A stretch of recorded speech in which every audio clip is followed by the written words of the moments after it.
What's up, guys? It's the Ask Jeremy and Carey show. Oh, Carey's getting a little lively now. Okay. All right. What's up, guys? We got a great question today about nutrition. Specifically, I eat healthy. I'm talking about sweet potatoes, quinoa, lean meat. Why am I not losing weight? So, wow, that's like unpacking a Trojan horse of 1,000 slices. You got to get the basics down first. Okay, well, which is what? Unpack what it is that you're doing. The basics is macros, Okay. calories, nutritional density. You just said calories. Now you're saying not calories? Well, I didn't say calories. I think, but nutritional basics, right? I think that we talk basic. Let's go protein, carb, and fat. How are you putting each one of those components in each one of your meals? And then we go into macros. Are you measuring and weighing or using a hand style system to gauge the amount of food that you're eating? If you're unfamiliar with that, we have a whole system built around your hand, which is your measuring system to measure and weigh, maybe not weigh, but the food that you're eating. Okay, so we got protein, carb, and fat, macros, or knowing how much food you're consuming for your body weight and exercise amount, recovery and energy. And of course, to some of us want to perform at high level, and then we also want to be maybe losing a little bit of body fat. Well, yeah, it's the variables. So there's very scientific right there, because if you want to perform at high level and lose body fat at the same time, but not lose energy or not feel recovered or not feel like you can crush a workout that you really want to crush. Yeah, we're looking at sleep performance. We're looking at stress levels. We're looking at, other obligations. There's a lot of factors that play into it. Gut health, water intake. I guess that's what you were talking about, the Trojan horse. There's a lot there, guys. We want to dissect it. But history of food consumption. So there's a lot that plays into it. Allergies related to certain types of foods. So you just got to start slow and start, unpacking it. But I think that what we were talking about was I'm eating healthy things, but how much of those healthy things am I eating? Right. What is the volume that I'm consuming? And so for me, I've played that game before. Mm-hmm. We get locked into, I'm 28, I'm a competitive athlete, I work out 2-3 hours a day, I have great metabolism, no other responsibilities, and then fast forward 10 years later, I'm doing the same thing, I'm not working out as much, I'm eating the same thing, right, and I'm not losing weight. What's the problem? Yeah, sure. But you compare to what older, you were. Yeah, there's so many. Still eating good food, but over consuming the amount for the exercise you're putting in. So this is where we break it down, right? So going back to some basics without having to get too dialed in, meaning like measure, get your food scale out, etc. I always say every time you sit down, where's your protein, where's your carb and your fat? Where are you putting in your complex carbohydrates, quinoa, maybe even some white rice, maybe sweet potatoes. So these are going to have more carbohydrates. I ate some garbanzo beans this morning, and man, I was super excited about the serving size giving me 20 grams of carbohydrates, 7 grams of fat. 4 grams of fiber, 7 grams of protein, 2 grams of fat, and 1 a cup. That just got me excited, Jeremy. All that packed nutrients in this half cup of beans, and I put that with eggs, some sauteed broccoli slaw, and mushrooms.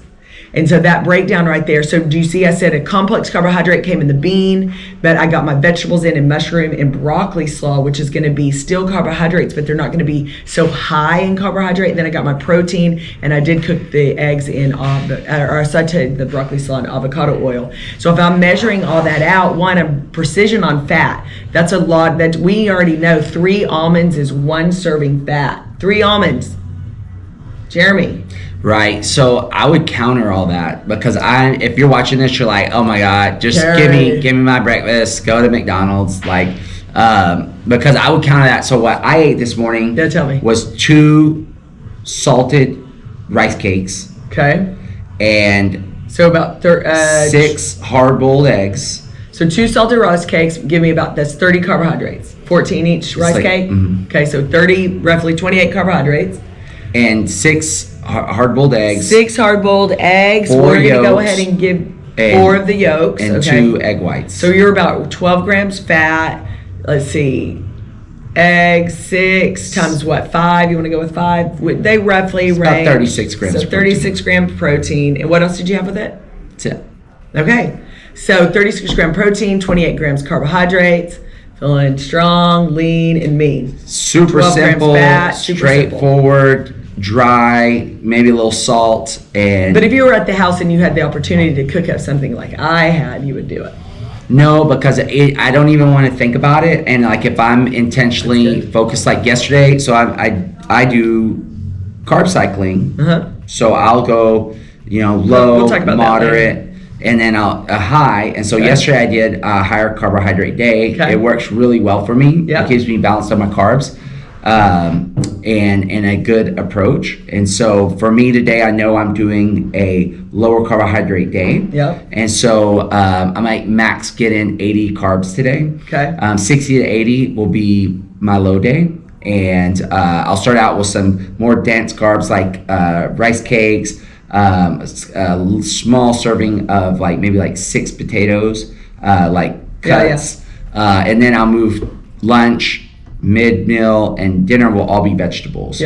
And so for me, I chunk it in big blocks, not all these micro, what the process is. So I know that from the fatty, I overeat fat. So I just have been really, instead of eating 12 to 18 ounces of steak, which I'll do. High fat. I'll eat, I buy 6-ounce fish. Very lean. And I'll do those. So it really manages my calories. Very simple to do. I have a packaged salad. I have my fish, put it together, eat it, good to go. I think pointing out keep it simple, guys. When you are trying to get dialed in, don't make it hard. The rice cakes and the boiled eggs, you can't get any more simple than that. There's no confusion. It's very clear. It's measured out. You don't have to do too much. So love that. The other thing is, Jeremy talking about, this carb kind of eat a high carb day, eat a low carb day. There's absolutely a space for that. But first, make sure you understand how to get all those micro and macronutrients in, I would say. And then you kind of start playing with what Jeremy's saying. But fat, calorically, when you think about Jeremy eating a steak versus fish, calories, you literally get 9 grams of calories per 1 block fat. So 4 in a carbohydrate or a protein. So calorically, if you're not measuring out your fat and being very aware of it, you're going to overeat it. Yeah, that's where I was. And at the end of the week, 8 months ago, I was going, why am I not smaller than I am? And it's because I eat too much, and I'm I know myself. If I cook a 12-ounce flake steak, I'm going to eat the whole thing. It's just no given. I'm not going to not eat it. So I only eat steak on the weekends. Got it. So 3 days is a 3-day weekend. No, I'm playing. One day I would have a steak and that's it. Yeah, so just being aware of those little small things that either we think I'm eating all this good food, these almonds are good, eating some lean steak is good, but yet if you're not being more aware about the exercise you're putting in, the calories you're burning, and then how much food you really are consuming calorically, then at the end of the week, you might not be at a deficit and therefore may not be losing that 1 pound a week or whatever it is you're trying to go for. So we got to get a little detailed in there, but I very much so I say keep it simple. Don't put foods in front of you that are trigger foods where you want to eat more of them. I think nuts or salted nuts, are you kidding me? Those things just go in our mouths. Hey, we are grateful for all the questions you guys bring in. It's the holidays. I hope that you keep it at a low roar during the days that you're not going to those parties so that you can enjoy yourself when you go to the holiday parties. Absolutely, guys. Lock it down. 2022 is upon us. Check out for great challenges we're going to have in the new year. Come and join us. We challenge you. Awesome, guys.